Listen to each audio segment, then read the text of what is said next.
I'm kicking it with Elma. Tune in, baby. Can I kick it? Can I kick it? This is Elma. Kicking it with me today is Des Bishop. How did you get into stand-up? Well, I was 21. I was in college. I was just involved in drama, like things I always wanted to do, like do plays, perform. I used to do a bit of hip-hop. It's kind of embarrassing, but I used to just like being in front of crowds, you know. When I was in the Drama Society, I just, like, I used to get asked to sort of, like, MC different events. And I guess I just became comfortable with more the sort of, like, not so much dramatic performances. I liked the messing around with the crowds. And then I just got pushed. Somebody really encouraged me to do a gig. And it was only when I did the gig that I realized how much I was into it. So it was more from doing it that I realized I loved it, rather than sort of having fulfilled a dream. But that's the thing about college. You know, people always say, what's a good thing about college? I really wasn't into it for an education, but you're surrounded by like-minded people, and suddenly you find yourself, you know, doing new things. And it was more as a result of the people that I was around rather than my education that I ended up doing comedy. So it was still worth my while going to college, because you just end up around positive people, you know. Good stuff. Yeah, because the opportunities are there. Yeah, the opportunities, and also you're surrounded by other people that are going to encourage you. You know, you don't find that in your neighborhood. Most people in your neighborhood want to hold you back. You know, they want everybody to support each other in what they do, which, depending on the neighborhood you're in, can be like, let's keep each other down. You know, in Ireland. Definitely in Ireland, yeah, it's a lot of begrudgery and stuff. Actually, there's an Irish singer-songwriter called Damien Dempsey, who's also not from a great neighborhood. And I said to him one day, because he's definitely working class, and the singer-songwriter scene in Ireland is a lot of middle-class guys. And I said to him, it must have been tough for you when you started out first to perform and try to make it around all these people who came from very different backgrounds to you, were very educated, different accent. And he said, no, actually, that was the easy part. The hard part was listening to all the negativity coming from my friends in the neighborhood telling me I was a feckin' idiot for even thinking you could do this, you know? So actually, the tougher thing for him was surrounded by all the negativity that was from his neighbors. Like you said, begrudgery, if it's like a big part of the Irish psyche. The parapet, yeah. If any of our listeners are budding stand-ups, and I know I have one student who wants to do stand-up, what advice would you give them? Well, there's only one bit of advice you can give anyone who wants to do stand-up, and that's get on stage. Just do it. Get an open spot.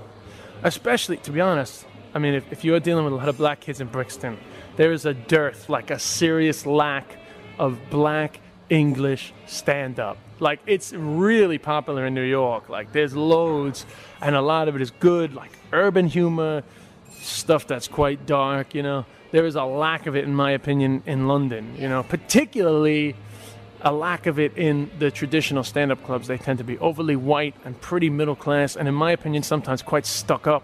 Personally, I would love to see some kids from, you know, the flats or whatever, or wherever they're coming out of, start doing some jokes about the shit that they're seeing in everyday life. Personally, I would help them personally to give it a shot.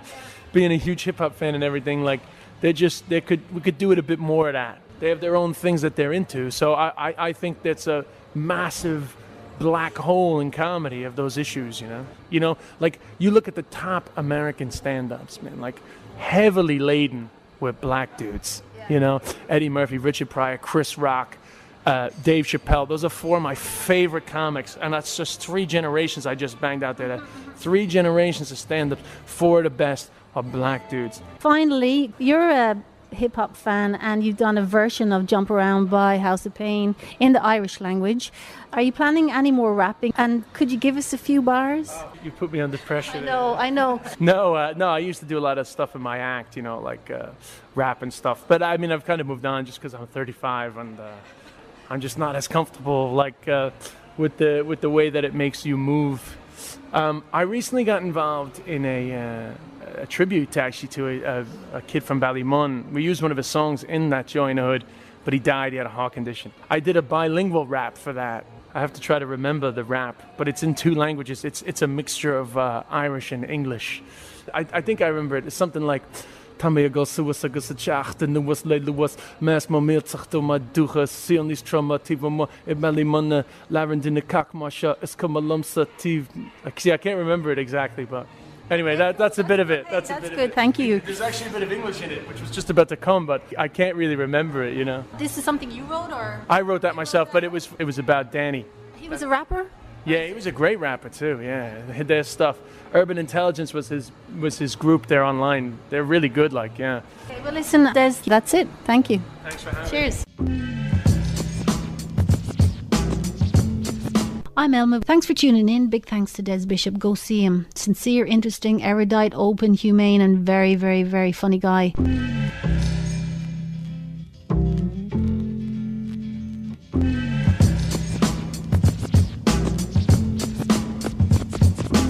I'm kicking it with Elma. Tune in, baby. Can I kick it? Can I kick it? Can I kick it?